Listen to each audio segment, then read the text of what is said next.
Welcome to Here Be Dragons. This is the podcast that explores the whole map of who we are, even the uncharted territory. As always, I'm one of your hosts, Rachel Anavinit, and I am here with Claire. Claire, introduce yourself for us. Hey everybody, Claire Paletti, founder and chief empowerment officer here at the Dragon Hood. So excited to be with you for another episode. And I am Rachel Anavinit. I am the head of fire breathing for the Dragon Hood. That means social media and content strategy. So I'm all about engaging you in what we have to offer. And as always, we do like to start off each episode with a quick reminder that Claire and I are two cishet white women speaking from our experience in the world and how we view the world, but we would love to hear from other points of view. So please interact with us in the comments underneath this video or email us, send us a message at askthedragons@dragonhood.world. We love to hear from you, and we'll address some of those questions later on. Today, we're talking to a very special guest. We have Pete Riddell, a brilliant storyteller, writer, and experience design expert, and inventor of the art of conversational jazz, at least as far as Claire is concerned. They coined this together. So welcome to Here Be Dragons, Pete. We're so excited to have you join us for what I am sure is going to be this amazing conversation with this little jazz trio we've got going on. I am so looking forward to it, and I am just beyond honored to be in your good company. Oh, thank you, Pete. So why don't you start things off by sharing a little bit about yourself?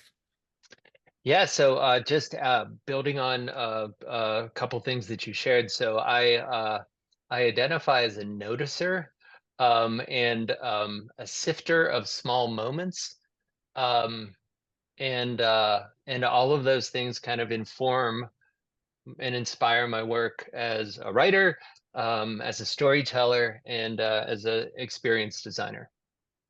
I love that. A noticer. I'm going to use that as a descriptor. So, Pete, how did you and Claire meet?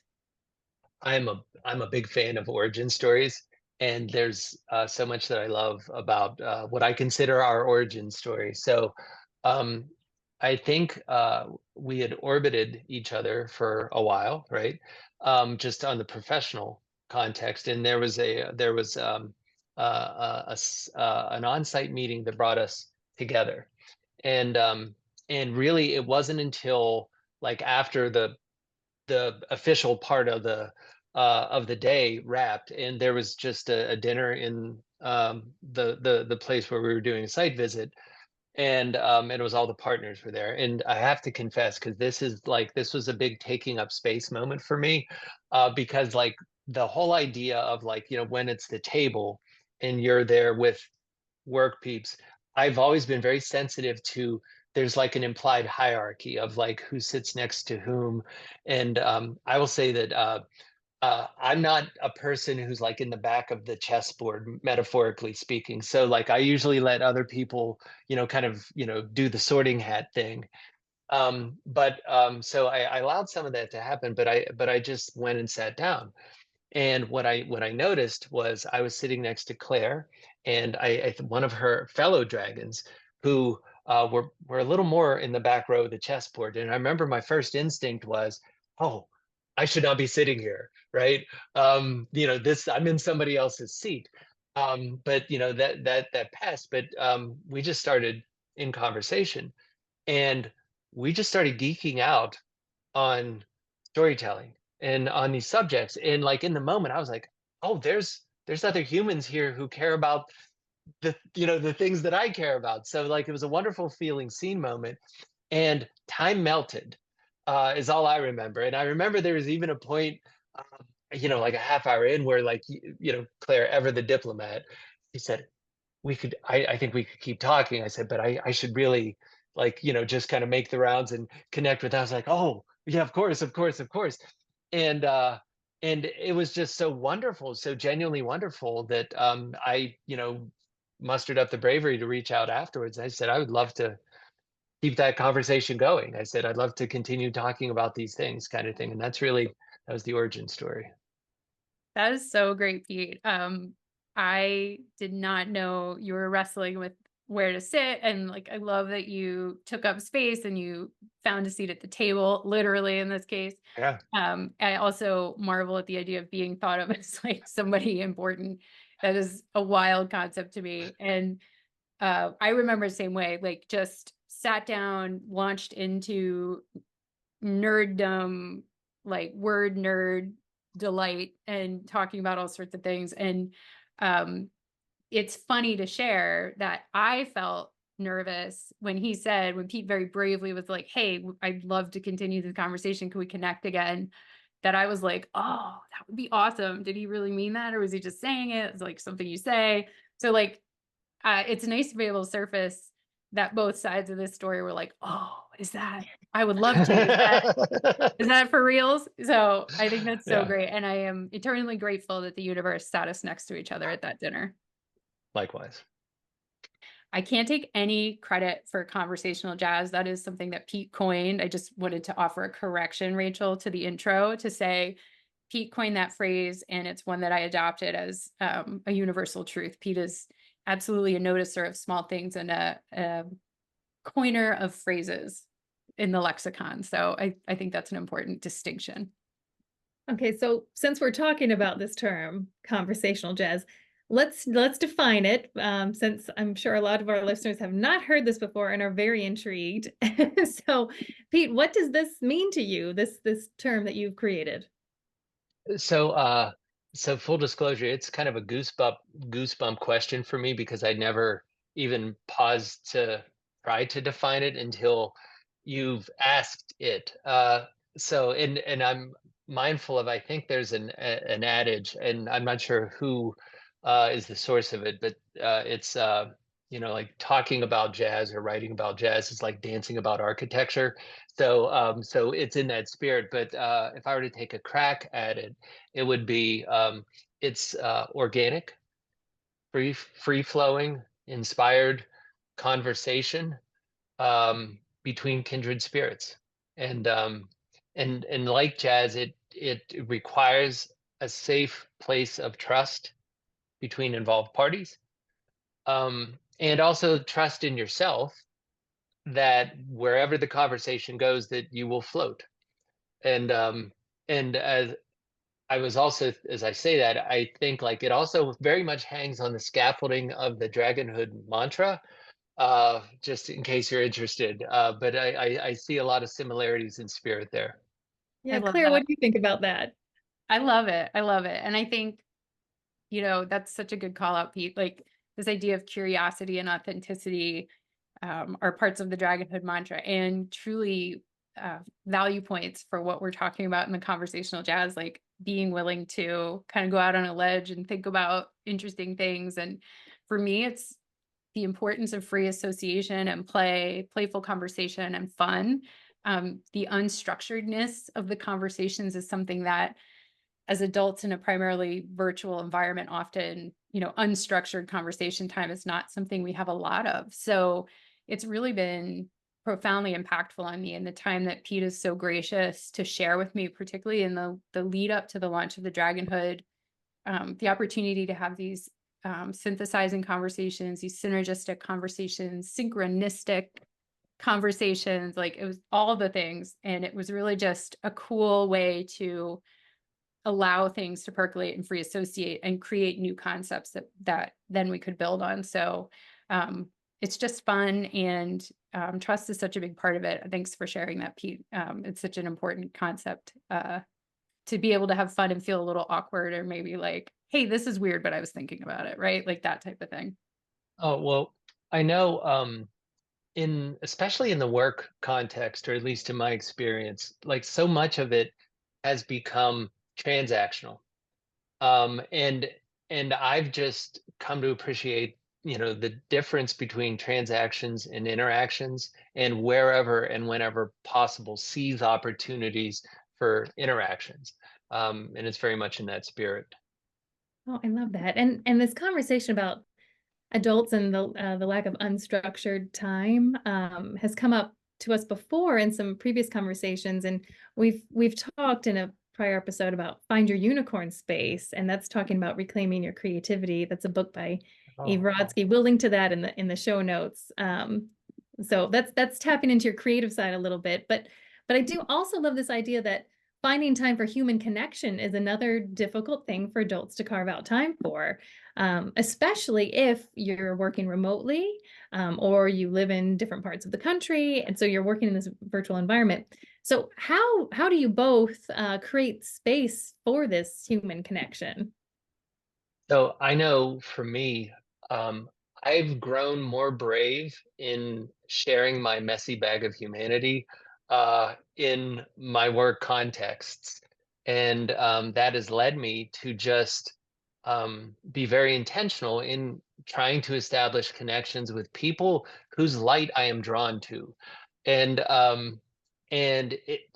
Rachel, to the examples you gave, like it can be folks that I'm meeting with virtually. Like I had a call scheduled today with someone that I met at a conference, and I remember I was on a break in a session that I was facilitating, and we just had a wonderful conversation. And again, like I had the same feeling that I had when Claire and I had our first conversation. Is I would love to keep this conversation going. It just felt like there was a lot of just good connective energy, and then but also um, inspired by even those examples. There's a person that we work at the same company. We work in different departments. We don't interact on a day to day, but I would just have kind of hallway asides.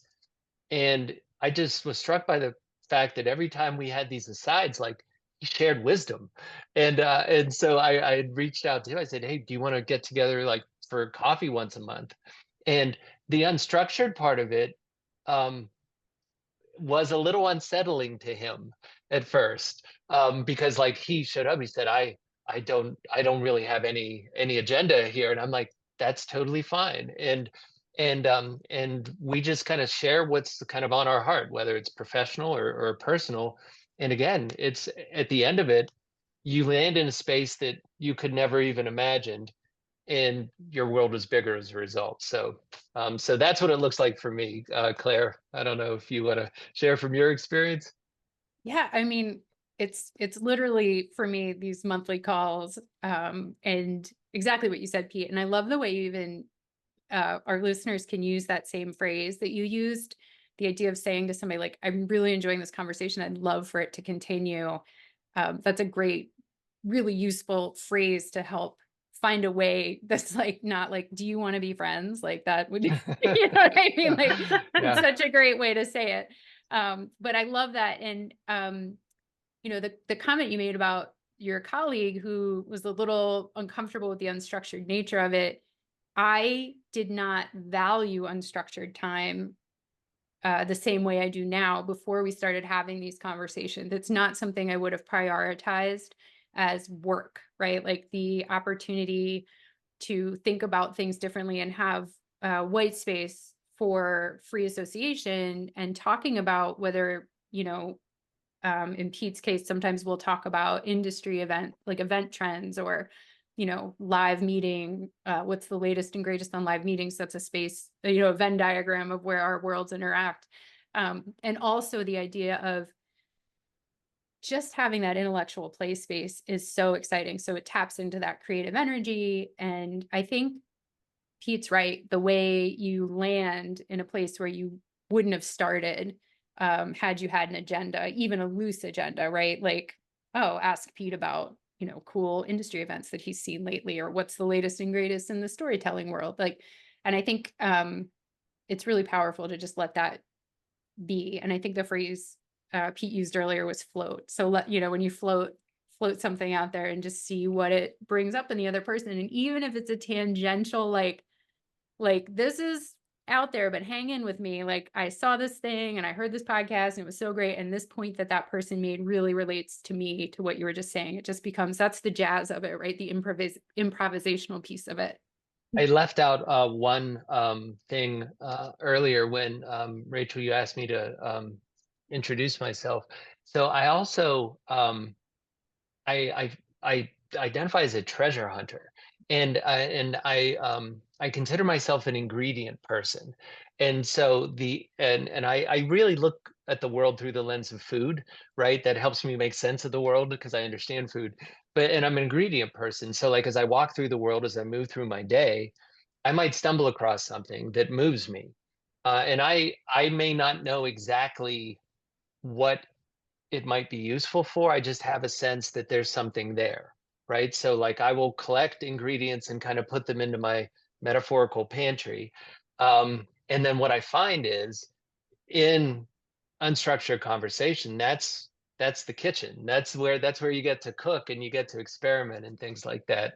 And it could be something I read or interaction I observe or just an incidental encounter I might have with someone.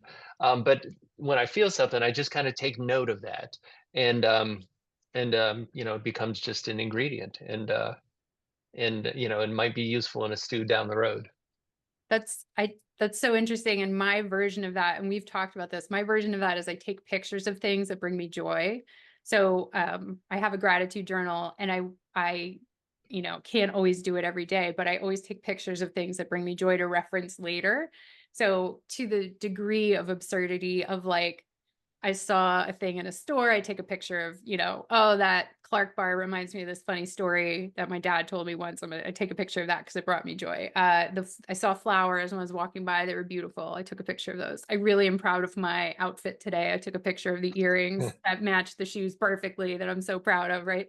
So all of those little tiny things, and things like articles that you might read, or that conversation. Like, I was listening to the trailer for a podcast, I heard this comment, it really made me think of this.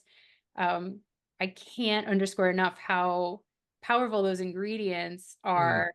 And the way that Pete is phrasing that, of like all these little things that you're curating that become part of a foundational structure that can be a narrative or a story, or in my case, like that was the foundings of the Dragonhood, right? Like I had been percolating all these things, and having this feeling of I think there's a thing I want to do, and having a trusted partner to say, it was one of those moments like, hear me out, I'm going to talk about dragons for a little while. Like, and the trust in that space to know I could talk about dragons in a space where like nobody was going to be like, well, that sounds a little weird.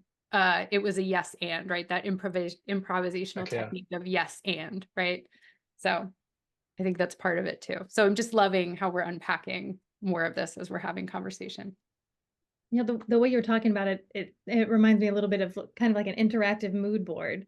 So one where you're collecting all these things, but then you're also having the feedback back and forth. I think that's fantastic. So we're throwing away the agenda, we're throwing away the recipe, and we're just going to town with all these different ingredients we have. That's fantastic. And now you both have touched on this a little bit already about why this is important to you, but I'd like to hear, since we know that you're making space for this and we know that you're Mm. being intentional about some of this, why does it matter so much to you? Claire, if you want to kick us off.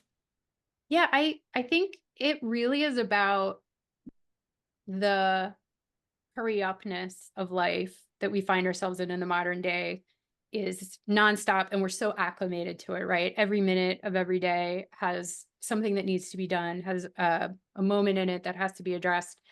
The opportunity to pull back, it is so powerful to say, we're just going to have this block of time, whatever it is, 25 minutes, 45 minutes, whatever that block is, where we're going to have just human interaction, albeit via screen, right? There's still screens involved. Yeah. And the opportunity to slow time down when that happens and really stretch out the experience. So Pete is a noticer, a treasure hunter. I also am a curator. I've always been obsessed with liminal space, the space between the big moments, right? That's my version of Pete's view. You can see why we connected so quickly.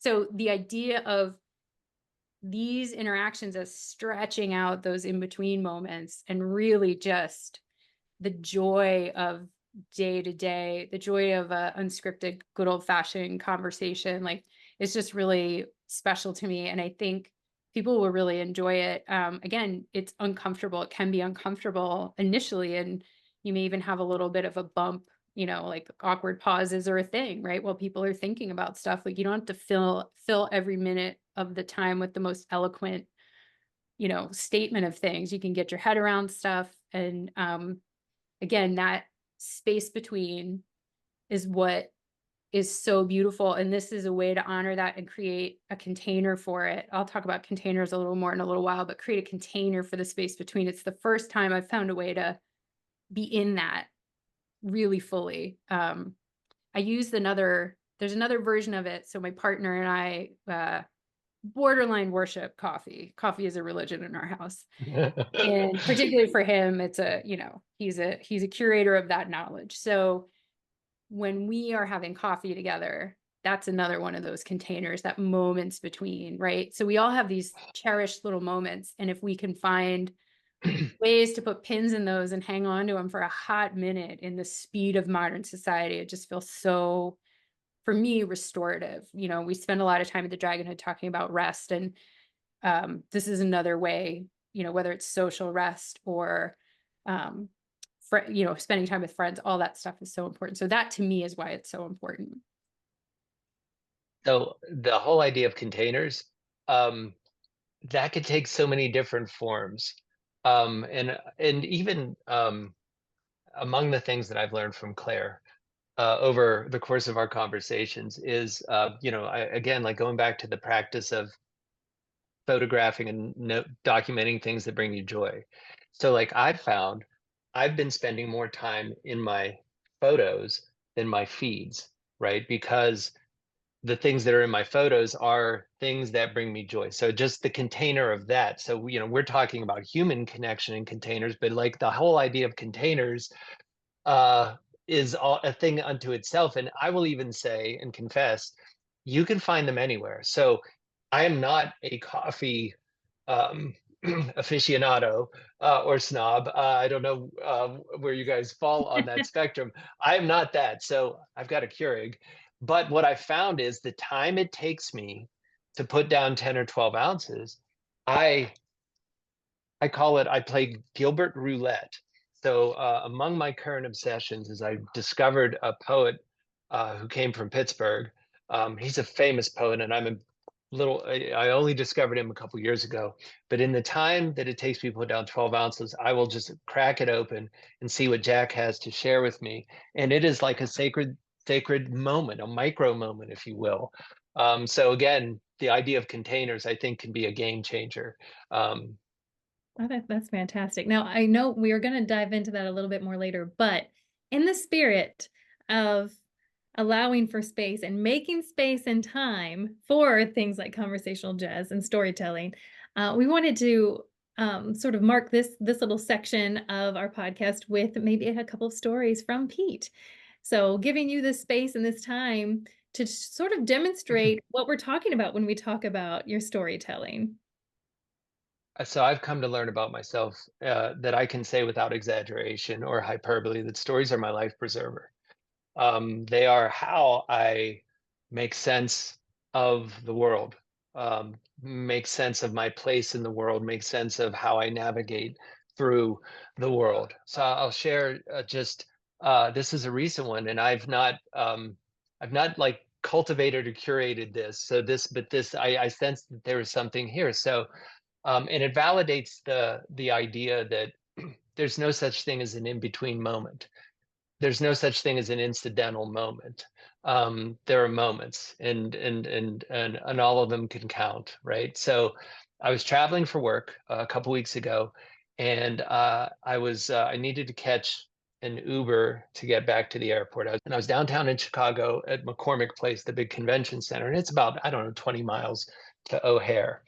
So it was late afternoon though. So I call the Uber and I see that the ride's gonna take like 80 minutes. And I'm like, that's not great. Driver comes to pick me up. And so first thing I notice is he gets out of his car and he helps me with my bags. And anymore, that's a rare occurrence in my experience.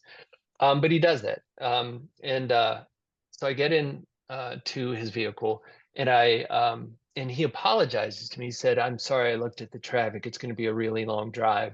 And it was so sweet that he apologized, because like it's more of an inconvenience for him than it is for me. And he offers me a bottle of water, and I'm like, "Oh, yeah, thank you." So we go to meet the traffic. We don't even get to the interstate. We're on the on ramp, and we're stuck. We run into traffic. And I just happen to glance to my left and I see that there's a person on the side of the road and they're holding a sign. And as a passenger, like again, not proud of this, my instinct was, well, I'll just avert my gaze and I'll turn towards the traffic. But the driver did a remarkable thing. Um, he motioned the person over and he rolls down his window. And I don't know what's happening, right? So the person comes over, he leans over into his glove box and he pulls out a sleeve of Ritz crackers and he hands them to the person. The person says, "Thank you." And he puts up his window. And I mean, I've taken, I don't know how many Lyfts or Ubers. I've never seen anything like that. So I'm like, that was amazing, right? So we start to crawl in the traffic, but again, like we get stuck on the on-ramp. And I look over and I see that there's a woman and she also has a sign, but it's resting on a stroller of her child, and she has another child that she's tending to. So the traffic starts to move, but the driver doesn't go.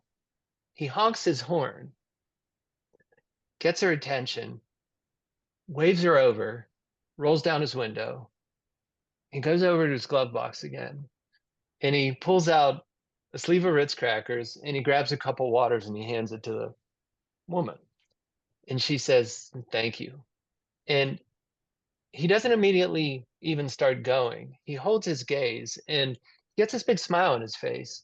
And he says to himself, those kids, with the biggest smile on his face.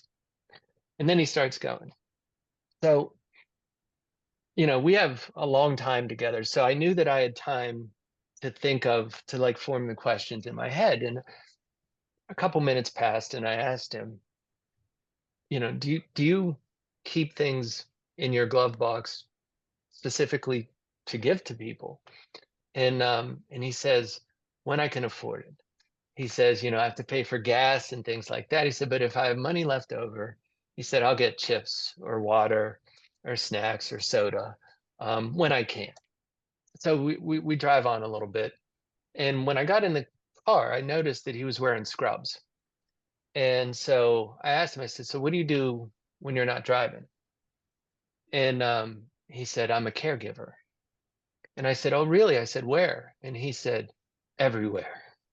It's a wonderful answer. He said, hospitals. He said, but I really love working with people in their homes. Like I do a lot of work with the elderly. And he said, dementia patients or people who with cancer or people who have fallen and, are healing. He said, but I really enjoy being with people in their homes. So in my head, I'm like, that's amazing, right? A few minutes later, I said, if you don't mind my asking, I said, from where do you think you got your generous spirit, right? And without blinking, like in an instant, he gets the same smile that he gave to those kids. And he said, my grandmother. And he said, and I could see his eyes in the rear view mirror just alighting. And he said, she lived to be 104 years old. And he took then a moment to quote her exact birthday and the year that she was born and the day and the date that she passed. And he said, my grandmother she cared for people. And he said, and he was looking for the word, and he picked the most wonderful word. He said she was popular in her village, and he said, and not just her village, all the villages. And we were stuck in traffic, so he could have gratuitous hand gestures, right? He was like all of the villages, and he said that people came to her because they knew that she would care for them, and that's where it comes from. So I could unfurl the remaining 60 minutes of our conversation, but it was variations of every bit of that. So when he finally drops me at O'Hare, he gets out of his car, takes my bags out, sets my bags up, and of course, 5 stars, right? And of course, I tipped him on the app, but I gave him $20, and I said, "This is to make sure you keep your glove box stalked. And that's what I said. But in my head and in my heart, what I was saying is, this is for you sharing out of your abundance with me, in every act, in modeling that, in how he gifted, the people on the side of the road, to the story he shared about the caregiving that he does, to the light of his grandmother, right? So anyway, you know, this could be an 80-minute awful ride to the airport, and this was an encounter that moved me so much that when I got home, I swear, before I even unpacked my bag, I went into the cupboard and I stocked my glove box. And I will say, we're not Ritz people, we're Club Cracker people. But I was like, I have, of course, I was just so inspired by his example. And when I have that opportunity, I think of Alvin, and I think of Alvin's grandmother. So so so that's an example. And like I said, it's been on my heart. I haven't had a chance to really curate it. Lovely. So moving. Just incredible, Pete. And I just want to like bookend, right, the vulnerability and sharing of Alvin, of sharing that experience, of acknowledging his grandmother, and the vulnerability of Pete and sharing this human response to that story. And that's the power of the conversational jazzer, this vulnerability. And Pete was, you're saying you make sense of the world through stories. I make sense of the world through like dragons and superpowers. So the idea that you created space with your curiosity and authenticity for Alvin to share his caregiving superpower was just unbelievable. And now we all, and by proxy, all of our listeners, Alvin's grandmother is now getting acknowledgement and this legacy and this acknowledgement and honoring that wouldn't have happened otherwise. So what a beautiful, beautiful container that Uber ride created for all this beautiful stories, beautiful humanity, beautiful connectivity. It's just such an amazing moment. And again, just thank you for that, Pete. I know it's feels a little vulnerable, right? Like that's part of it. Like I had big feelings talking to somebody, how do I, and sharing that with us, right? So Well, so among the things, from both from a storytelling perspective, but also from an interaction with the world perspective, I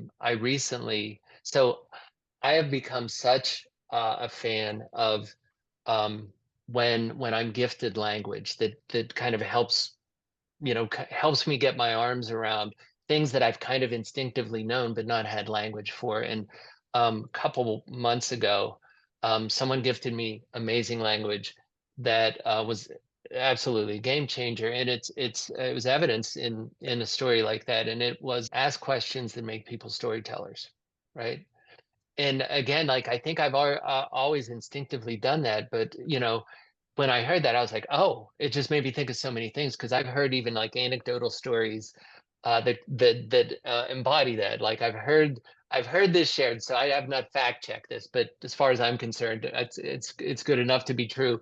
Sonia Sotomayor, I've heard that when she is at like functions and events and she's meeting people, she doesn't ask, so what do you do? She asks, what do you love about what you do?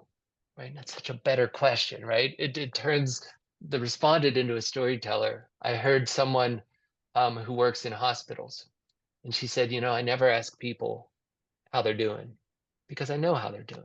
They're in a hospital. So I'll ask them, what's alive for you today? And I was like, I'm stealing that question. That is such a better question. But I think it's just kind of like leaning in to curiosity and giving people space to share their story if and as they are comfortable. And what I found in my experience is that it comes down on the side of magic more often than not. Oh, I love that connection to magic. That's beautiful. And I think too, with y'all talking about the containers and the spaces, and listening, I'd love to go into that a little bit more, and a little bit more into the curiosity that you're talking about and how you're getting more people to talk about it. And Claire, I'd kind of like to hear a little bit more from you about that. How do you go about trying to elicit some stories from people that you're talking to, or how do you make that that container space? yeah, it's really for me, the idea of, again, I process the world through dragons and superpowers. So the idea of allowing people to be the most authentic version of themselves and celebrating that, and understanding that my gift is to reflect that power back to them, to help them see them as themselves as I see them. That is I truly believe what I'm put on this earth to do, to reflect that light back to people that they're beaming in my faces and may not even know it, right? So creating a container for that is so special and so important. And to hold that space with somebody is so incredible. And you can do it in any number of ways, right? Like if what we're talking about seems pretty far out there and a huge leap for you, totally get it. Start with something small, right? Start with really focusing and unitasking on your daily calls, right? Whatever you're doing, just really try to not multitask, try to be present with the person you're speaking with, whether that's sitting across from your partner at dinner, talking to your kids. Easy to say, hard to do. We are all glued to the remote controls for our lives, right? Our phones, myself included. I am not excluded from that, that being a problem in my life. So the importance of creating space for authenticity can feel uncomfortable when it's, again, that rush and pace of society we live in. It requires a slowing down. So being comfortable with silences, and that's something that took me a long time personally to get used to. I come from a big loud family with a lot of people, and if 6 people weren't having a conversation at the same time, it wasn't a good night. So the idea of letting there be space, creating a container, and then letting there be space for thought, and letting people get their thoughts together and share them with you, and just waiting a little bit. I really have learned that that's a big part of listening, right? It's just quietly waiting. And I will say, as a loud extrovert, that was a skill set. It took me a hot minute to get to get myself wrapped around, but it really makes a difference. And the word container, just like Pete was saying, these words get gifted to us, and there's so much power in the naming of things. Whether you're a sci-fi nerd or you're into fantasy stories, like obviously dragons, right? Obviously I fall into that camp. So like the power of names is so important. So when you get gifted something that gives you language for an inherent truth that you Mm. knew but couldn't articulate, that's powerful, and you need to notice that. So the container gift came to me from Radha Agrawal, who is a creator of daybreaker dance parties, so sober raves that happen in the morning. She loved dancing, couldn't find a space where she felt safe having that rave experience, and created daybreaker, meaning at the break of day they would have these incredible sober raves. And she talks about community building in her book, Belong. And I highly recommend it. It's very visual. There's lots of illustrations and stuff. It's a reflection of her beautiful spirit. And in that book, she takes so seriously the creating of the space for this moment of connection, for this daybreaker rave, that she talks about the container as like a sacred space, right? So whether to her, it's her church, right? And that space could be anywhere. It could be a rooftop bar. She's done it in Rockefeller Plaza. She's done them all over the world, in Egypt, in underneath the pyramids, right? So all of these beautiful spaces that she sets this intentionality and says, we are entering this space in this way. And it's like vibe check. You are all in or you're out, right? Like, so vibe check at the door. This is the space we're entering in, being really clear about that expectation. And she also uses a phrase that I also love, and it's an F yeah, friend. So as she was having her moment of vulnerability to say, like, I would like to create sober raves that happen first thing in the morning, right? And who's going to, and like, it's easy for us to be like, yeah, you're going to have people there at 6 a.m. Sure. Right. But she talks about the idea of these fuck yeah friends. So finding people that like are in on your vibe, you're locked in, and these F yeah friends are the ones that you need to talk to when you're having these moments of ideas. And I will say, Pete, among many other things, is an F yeah friend for sure.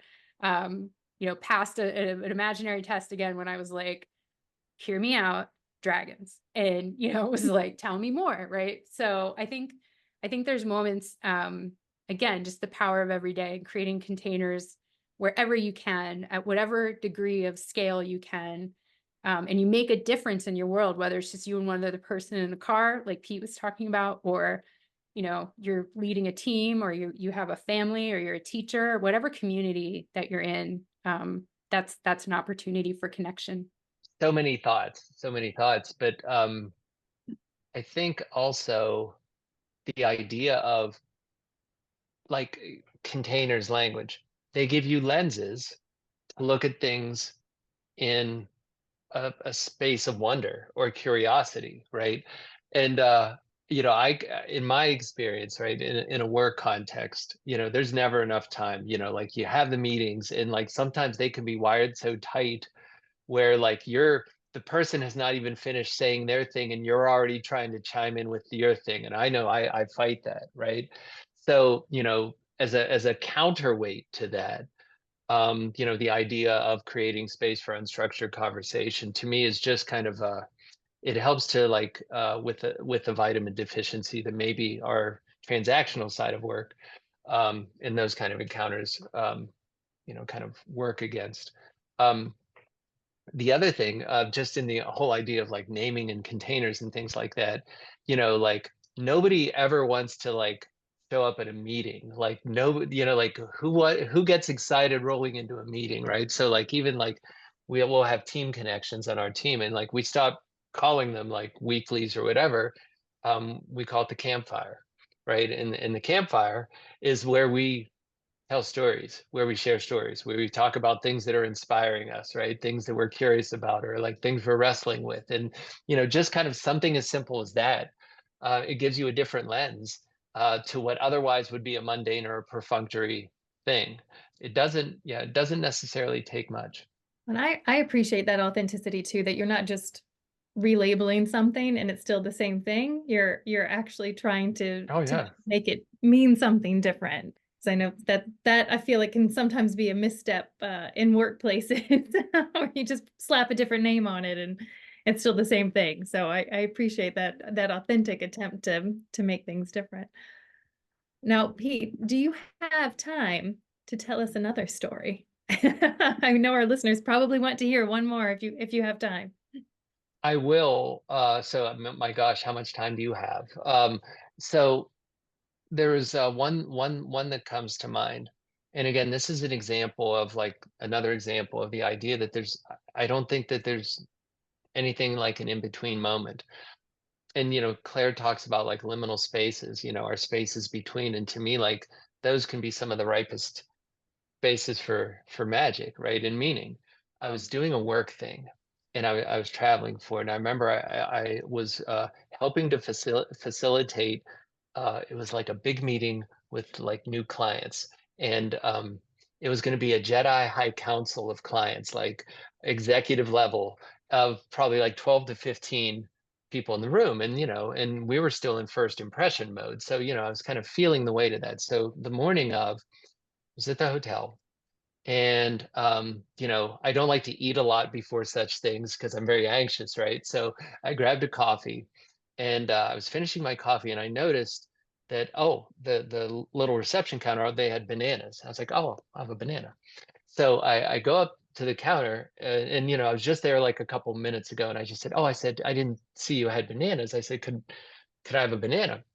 The person behind the counter, she goes over to the bananas and she goes to pick one out, and she draws her hand back and she says, I'll let you pick. And I said, well, I said, no, it's fine. And she goes, well, some people like, a larger banana, some people like smaller bananas. I said, really? And she said, yeah. She goes, where I come from, the smaller ones are so much sweeter. And I never stopped to consider that the size of a banana would, have a taste difference. I said, really? I said, where are you from? And she said, I'm from Sudan. And she said, she said, actually, we let the monkeys have the bigger ones. And I said, really? She said, yeah. She goes, the smaller ones, they're sweet like candy. And she said that when we see them, we will get them picked as quickly as possible before the monkeys can get those, but we leave the bigger ones for the monkeys.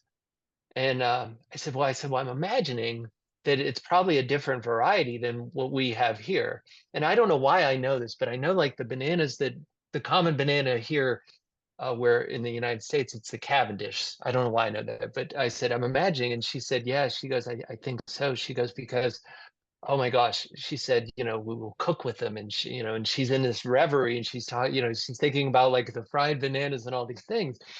And so she's sharing all this. And I will admit that prior to this interaction, like I was about to reach for the biggest banana in the bowl because I'm thinking it's a hotel banana. Like I'm paying like top shelf pricing for the banana. So, but I didn't. I put the big one back and I took the smaller one. And I go to the counter and I put it down and I give her my card and she notices. She goes, oh, she goes, Mr. William, you were just here.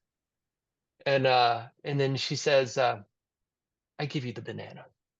And so of course, like all she means is you can have this, it's incidental. It doesn't, you just go ahead and take it. But like how I received it was, I give you the banana. Like she like completely represented the entire idea of bananas to me.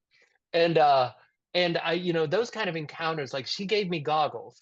That's the language that I use. Like when somebody gives you goggles to make you kind of like appreciate something that you've historically taken for granted, that you've never paid an ounce of attention to, but they give you the goggles to make you appreciate a bigger world.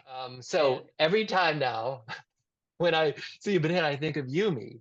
Um, and the difference, the joy that's inherent in small bananas. So that's just, and so like, so when I went to the meeting with all the big, like I'm like, I can't stop thinking about the fact that like my mind was blown about these bananas. And like, and I was thinking like in the moment, like I should tell this story. I should totally tell this story. But then like I hedged a little bit, and we talk about hedging, and I should not have hedged because Yumi actually was an employee for the company whose executives I was going to meet with, right?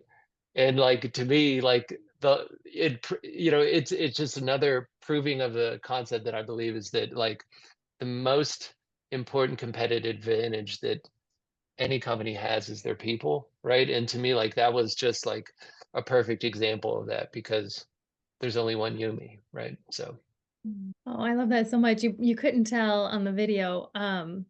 This story very much resonated with me. I grew up in Southeast Asia with a lot of different varieties of bananas, and I too love the small ones because they are the those are the ones that we would fry and oh yes. yeah, So that was a story I needed to hear tonight. Remind me yeah, of home. yeah. And again, like even like something that small made me question, like even like my initial instinct of like, well, I'll reach for the big one because they're going to charge me, and then I'm like, that's like a scarcity mindset. So like, I'm still teasing out lessons from this like this tiny little meaningful magical moment. So Yeah, and it's stuck with you. That's fantastic. I yeah. think listeners and myself are hopefully taking mental notes about all of these things where I'm learning from both of you, being more observant in conversations, being more quiet in the conversation is one that I have to learn. Like Claire, I'm a loud extrovert. And using different language. And I think that's so beautiful that you two who are so capable at this conversational jazz are sharing your gifts with us, the listeners. So I do appreciate that from you.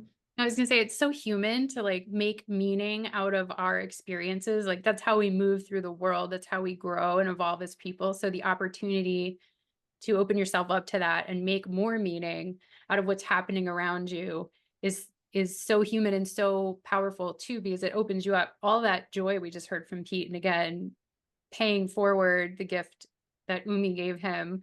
Now we know her name and her beautiful story, and you resonated for you, and you just never know what these connection points are going to be and how great they are. So what a great little ingredient that Pete treasure hunted and curated to then share later. It's just really tremendous. And I think the bottom line is like magic is real. And if there's an opportunity to take away that humanity is inherently good, the opportunity to get to know people close up is so powerful. Brene Brown, I quote her all, our Lord and Savior, Brene Brown, it's hard to hate close up is one of her quotes, right? So the opportunity to connect, it's easy online to like, have these transactional blow off conversations, but up close, that's where the magic is and the connections are. And it's important to remember, I think, when there's so much going on in the world that feels so heavy and hard to hold, up close, people are inherently good and there's a human connection that can be made. That's beautiful, Claire. And Pete, if you wanted to sort of sum up the motivation of storytelling for us as we wind down our conversation, what do you think you would say that is? So the motivation of a storyteller is simply that I want you to feel what I feel.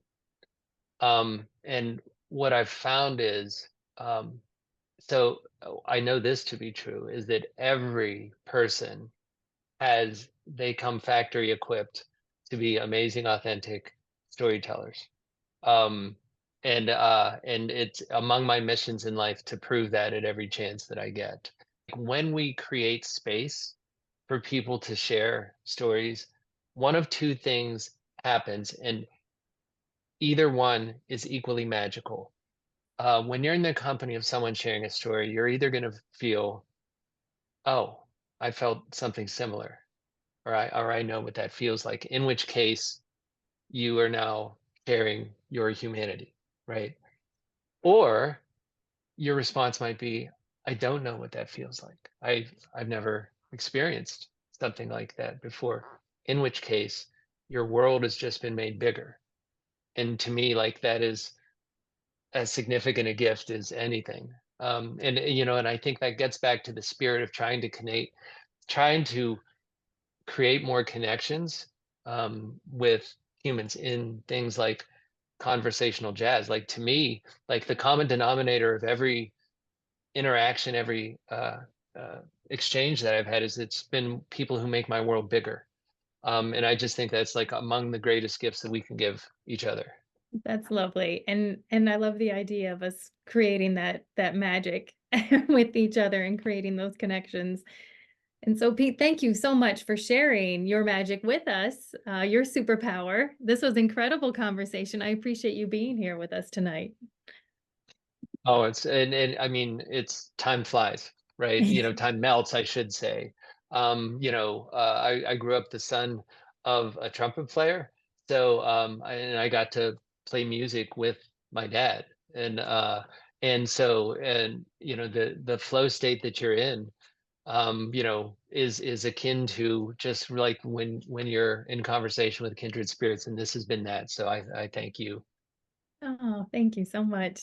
And we don't end the conversation here. So at the Dragonhood, the conversation keeps going. So we like to always end our episodes with some thought or action item for our listeners to attempt until our next episode.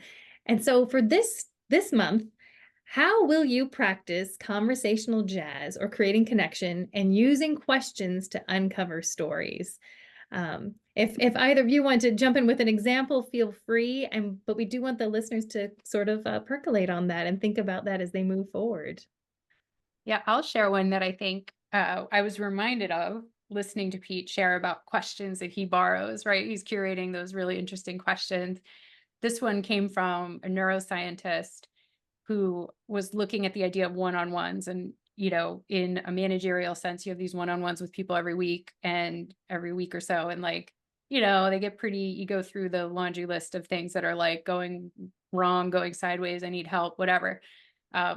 So much the way Pete shifted to campfires, one of the things I was doing during the pandemic that I'm realizing I need to bring back into my vocabulary is asking people, instead of like, what's on your list, which I literally say almost every time, to what went really well because you were a part of it. And it is a powerful question to ask people, and I cannot take credit for it. It's neuroscientist approved. So I want to remember myself to bring that one back in my conversations with people and share it with all of our listeners to help, add them to the list of Pete-isms that you heard, write down those questions, write down those segues that he was sharing, and create some more space for jazz with others in your life. One of my favorites, especially if I'm catching up with someone that I haven't connected with, I'll ask, what's inspiring you these days? Invariably, the response that it coaxes is people like literally tip their heads back. And to me, like that's very symbolic of like the whole spirit of creating space, allow people to like tip their heads back. Um, so steal that one liberally. It works. Pete starts almost every one of our monthly conversational jazz conversations with what's inspiring you, and it works every time. I literally light up, and again, highly recommend writing that one down, like you said, because it sounds silly, but these little verbal cues, they work all the time. Curiosity, authentic curiosity works all the time. Asking people these thoughtful questions works all the time. So just be intentional about it. I love that so much. And I think one thing that I'll take away from this too is I like not I like the concept of not asking someone you're meeting what they do for a living, which I do feel like is a very Western thing that we do, and we define people by what they do. So I really appreciated Pete talking about that a little bit earlier, and instead asking what you love about what you do. I think that's beautiful, and that's something that I'm going to try to put into practice more, and not make, so what do you do for a living, the very first thing we kick up a conversation with, because it's very much mechanical thing. So this was just fantastic, and like I said, I've got all my notes of things that I'm going to try to incorporate in my life, and I just appreciated being able to be in the room, the virtual room, witnessing the magic of conversational jazz, especially between the two of you. So we do like to close our episodes at Here Be Dragons with the Dragonhood mantra that Claire leads us in. Yeah, thank you so much, Pete and Rachel, for holding this space together, and to you listeners who are listening in and holding space with us. We're going to just take a deep breath and exhale out. And remember, be authentic, be curious, be accepting, take up space, and awaken your inner dragon. Thanks for joining us. Have a great day.